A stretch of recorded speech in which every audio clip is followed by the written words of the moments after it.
Another thing that we can do is work with a template. Here you see the standard template that I use at our church. And so the basic information that we use in every single service is here. We start with a title slide, and hardly anybody ever sees this. It's mostly there just for my personal information as to what date this particular presentation is for. Then we have our announcement loop and prelude. And so the first thing that we do is we put up a presentation that's a loop that we have saved as a video and that loops continuously before the service starts. Then we have our welcome and announcements page, then the call to worship and prayer, then the children's time, the greeting, the message, offering, benediction. These are all the things that typically happen. And so the first thing I'm likely to do is to come to the call to worship and prayer, and I'm going to go to the Home tab and click on the down arrow portion of the new slide so that it gives me options.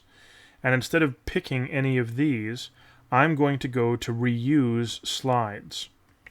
And so what I'm going to do is I'm going to browse for the file that I want, and I'm going to go to the place in my directory where I have saved all of my song files, and I'm going to pick the appropriate letter for the song that I want. Let's try H, and let's say that we want to put in, what looks good here? How about Holy Love?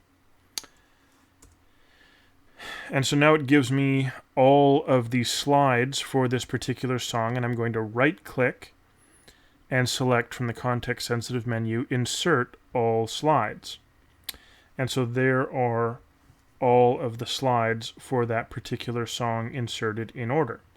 Now you can see at the bottom of those slides the numbers that show you the pattern of the song and where we are in the song by showing you the individual slide number of the slide that we're currently on.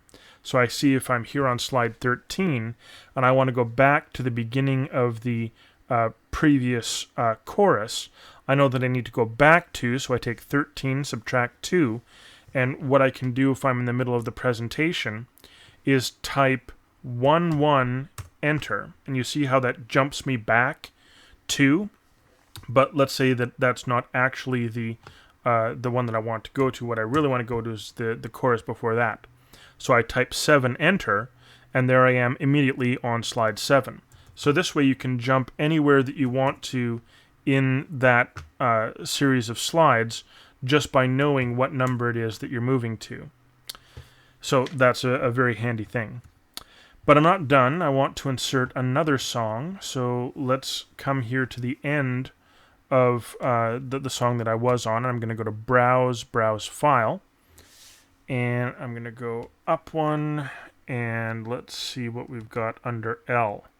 What looks good? How about Lord, I Need You? And so we're going to insert this, and I'm going to right-click again and insert all slides. Now, it's again green, and for the songs, I've got a number of different options, and I want to make this song purple. So the previous song is green, this song is purple. It's visually obvious when we've moved to a new slide. And so this way we can go all the way through the presentation and very quickly and easily insert all of the songs that we need.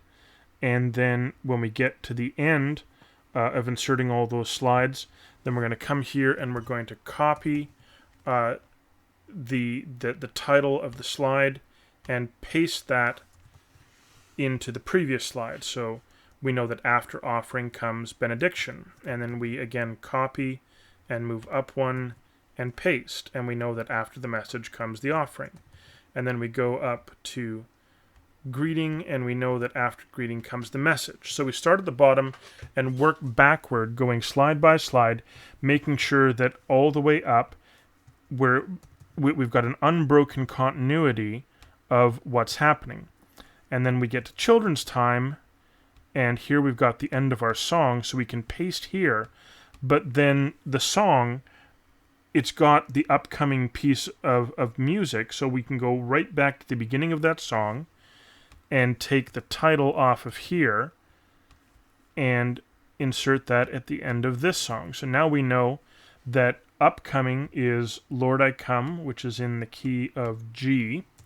So I'm just going to include that information here. So we know that when we get to the end of Holy Love, that we're going to go next into Lord I Need You. And when we get to the end of Lord I Need You, we know that it's the children's time next.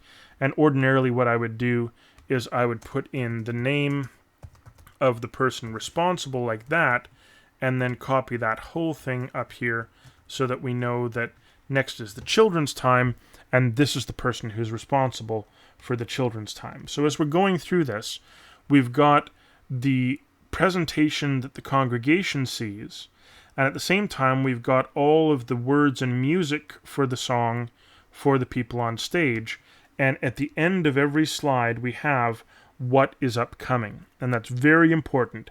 Every slide needs to have an indication of what comes next, and that is how we put together a presentation.